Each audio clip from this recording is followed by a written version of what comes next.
जिस हाथों में पिया के नाम की मेहंदी लगनी थी, आज उन्हीं हाथों में खून के धब्बे लगे थे। मंडप तैयार था, शहनाइयाँ बज रही थी, लेकिन दुल्हन की डोली उठने से पहले ही उसकी अर्थी का सम्मान आ गया।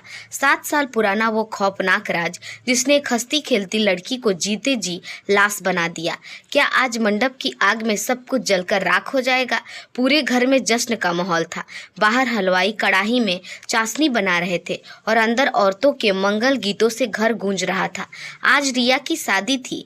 रिया, जो बचपन से ही चुपचाप रहने वाली लड़की थी, आज लाल जोड़े में किसी परी से कम नहीं लग रही थी। तैयार होते वक्त रिया की सहेली नेहा ने शीशे में उसे देखते हुए कहा, रिया क्या बात है, आज तो तू इतनी सुंदर लग रही है कि राज की नजर ही नहीं हटेगी। पर तू इतनी डरी डरी क्यों है? हाथ कांप रहे हैं तेरे। रिया एक फीकी मुस्कान दी और कहा, बस थोड़ी घबराहट हो रही है नेहा, इतना बड़ा दिन है जो। पर सच तो यह था कि रिया के दिल की धड़कनें तेज थी, क्योंकि ठीक 10 मिनट पहले उसे उसके पुराने फोन पर एक मैसेज मिला था, आज तुम लाल जोड़ा पहनोगी पर वो खून से रंगा होगा। 7 साल पहले जो तुमने किया था उसका हिसाब आज इसी मंडप में होगा। रिया ने कांपते हाथों से वो फोन अलमारी के पीछे छिपा दिया। वो रात जो रिया ने 7 साल पहले अपने सीने में दफन कर रखा था, आज उसकी शादी के दिन बाहर निकल रहा था।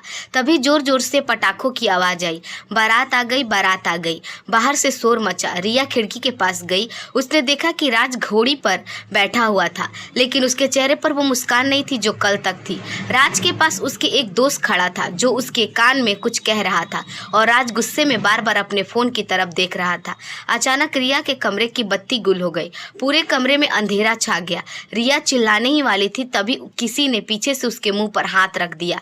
अंधेरे में उसे सिर्फ एक ठंडी आवाज सुनाई दी, चुप रहो रिया, अगर जरा भी शोर मचाए तो राज को मंडप तक पहुंचने से पहले ही मैं खत्म कर दूंगा। याद है ना वो पुरानी हवेली और वो रात? रिया की आंखों में आंसू बहने लगे। वो शख्स कौन था उसे नहीं पता था, लेकिन उसने अतीत का हर एक काला पन्ना जानता था। जैसे ही लाइट आई, कमरा खाली था, पर ड्रेसिंग टेबल के शीशे पर लिपस्टिक से बड़े बड़े अक्षर में लिखा था, तैयार हो जाओ, आज तुम्हारी अर्थी उठने वाली है।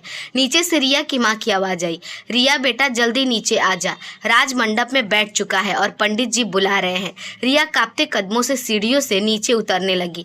हर कदम पर उसे लग रहा था कोई उसे देख रहा है। जैसे ही वो मंडप के पास पहुंची, उसकी नजर राज से मिली। राज ने उसे प्यार से देखने के बजाय एक नफरत भरी नजरों से देखा और पंडित जी से कहा, पंडित जी, फेरे शुरू करने से पहले मुझे इस शादी के बारे में एक जरूरी बात करनी है। पूरा पंडाल शून्य रह गया। मेहमानों के बीच कानाफूसी शुरू हो गई। रिया का कलेजा मुंह को आ गया। पंडित जी ने जैसे ही मंत्र पढ़ना शुरू किया, राज ने अपना हाथ खड़ा कर दिया। पूरा पंडाल शून्य रह गया। रिया की सांसें अटक गई। राज के चेहरे पर वह प्यार नहीं, बल्कि एक अजीब सा खौफ और गुस्सा था। राज ने अपनी जेब से अपना फोन निकाला और जोर से बोला, यह शादी तब तक नहीं होगी जब तक मुझे इस सवाल का जवाब नहीं मिल जाता। उसने फोन की स्क्रीन पर रिया के पिता की तरफ घुमाई।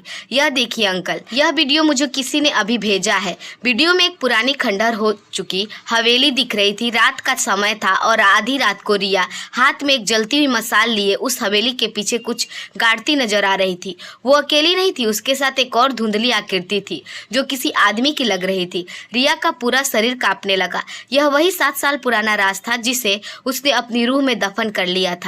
रिया की माँ चिल्लाई, नहीं, यह झूठ है, मेरी बेटी ऐसा कुछ नहीं कर सकती, यह वीडियो नकली है। राज ने नफरत भरी नजरों से रिया की तरफ देखा और कहा, रिया तुम ही बताओ, क्या यह वीडियो नकली है? क्या तुम उस रात उस हवेली में नहीं थी? और तुम्हारे साथ वो आदमी कौन था जिसे तुमने वहां गाड़ा था? भीड़ में से आवाज आने लगी, दुल्हन कातिल है, देखो लाल जोड़े में एक चुड़ैल बैठी है। रिया के पिता ने हाथ जोड़कर राज से कहा, बेटा कुछ तो गलतफहमी हुई है। रिया बहुत सीधी लड़की है, वो किसी को मारना तो दूर, एक चींटी को भी नहीं मार सकती। तभी अचानक पंडाल के बड़े गेट पर एक धमाका हुआ। धुआं भर गया। जब धुआं हटा तो वहां एक आदमी खड़ा था और उसका आधा चेहरा एक भयानक जला हुआ था, जले हुए निशान से भरा था। उसे देखते ही रिया के मुंह से चीख निकल गई, तुम तो मर चुके थे। वो आदमी हंसा। उसकी हंसी इतनी डरावनी थी कि मेहमानों के रोंगटे खड़े हो गए। मर गया था? हाँ रिया, तुमने तो मुझे मार ही दिया था। उस हवेली के पीछे मुझे जिंदा दफन कर दिया था, लेकिन किस्मत को कुछ और ही तभी मंजूर था। मैं बच गया, पर इस जले हुए चेहरे के साथ तुम्हारे यादें लेकर वो शख्स राज की तरफ बढ़ा और कहा, राज भाई, तुम जिस लड़की से शादी करने जा रहे हो वो आम लड़की नहीं, यह एक धोखेबाज और कातिल है। इसने 7 साल पहले मुझे प्यार के जाल में फंसाया और फिर मेरी जायदाद के लिए मुझे जिंदा गाड़ दिया। रिया मंडप से खड़ी हो गई। उसकी आंखों में आंसू थे, पर अब डर की जगह गुस्सा आ गया था। झूठ, यह सब झूठ है। वो चिल्लाई, तुमने मुझे धोखा दिया था समीर। तुमने मेरे साथ जो किया उसकी सजा तुम्हें मिलनी थी। समीर ने एक चाकू निकाला और रिया की तरफ लपका। आज मैं अपनी अधूरी कहानी पूरा करूंगा। राज समीर को रोकने के लिए आगे बढ़ा, लेकिन समीर ने उसे धक्का दे दिया। मंडप में भगदड़ मच गई। लाइटें फिर से गोल हो गई। अंधेरे में सिर्फ रिया की चीख और समीर की भयानक हंसी सुनाई दे रही थी। जैसे ही इमरजेंसी लाइट जली, समीर गायब हो गया, पर मंडप के बीचों बीच जहां रिया खड़ी थी वहां सिर्फ उसका लाल जोड़ा पड़ा हुआ था। रिया गायब थी। अंधेरा छटते ही पूरे पंडाल में सन्नाटा पसर गया। राज और घरवाले पागलों की तरह रिया को ढूंढने लगे, लेकिन मंडप के बीचों बीच सिर्फ उसका खून से सना लाल जोड़ा और उसकी सोने की चूड़ियां बिखरी पड़ी। रिया का कहीं अता पता नहीं था। राज ने अपना सिर पकड़ लिया। समीर उसे ले गया। वह कातिल मेरी दुल्हन को ले गया। तभी रिया के पिता के फोन पर एक अनजान नंबर से वीडियो कॉल आई। राज ने झपट कर फोन उठाया। स्क्रीन पर जो दिखा उसे देखकर सबकी रूह कांप गई। रिया एक पुराने जर्जर कुर्सी से बंधी हुई थी। उसके मुंह पर पट्टी थी और उसके ठीक पीछे वही आधा जला हुआ चेहरा समीर खड़ा था। उसके हाथों में एक पेट्रोल की केन थी। समीर चिल्लाकर हंसा, राज, अगर अपनी दुल्हन की जान प्यारी है तो उस हवेली पर अकेले आ जा। उसी हवेली पर जहां 7 साल पहले इस मासूम दिखने वाली लड़की ने मुझे मौत के घाट उतारने की कोशिश की थी। राज बिना कुछ सोचे अपनी कार उठाकर हवेली की तरफ भागा। जब राज हवेली के खंडहर में पहुंचा तो वहां सन्नाटा था। सिर्फ पुरानी लकड़ियों के चटकने की आवाज आ रही थी। जैसे ही वह हवेली के तहखाने में उतरा, उसने देखा कि रिया वहां बेहोश पड़ी थी। राज उसे खोलने के लिए आगे बढ़ा। तभी पीछे से एक भारी आवाज आई, रुको राज, अगर एक कदम भी आगे बढ़ाया तो मैं बटन दबा दूंगा और यह पूरी हवेली बारूद से उड़ जाएगी। राज पलटा, पर सामने समीर नहीं था। सामने जो इंसान खड़ा था उसे देखकर राज के पैरों तले जमीन खिसक गई। वह कोई और नहीं बल्कि राज की अपनी सगी चाची थी। उनके हाथ में एक रिमोट था और उनकी आंखों में जहर भरा था। राज हकलाते हुए बोला, चाची, आप और समीर कहाँ हैं? अंधेरे से समीर बाहर निकला और अपनी चेहरे की जली हुई खाल को एक मास्क की तरह उतार फेंका।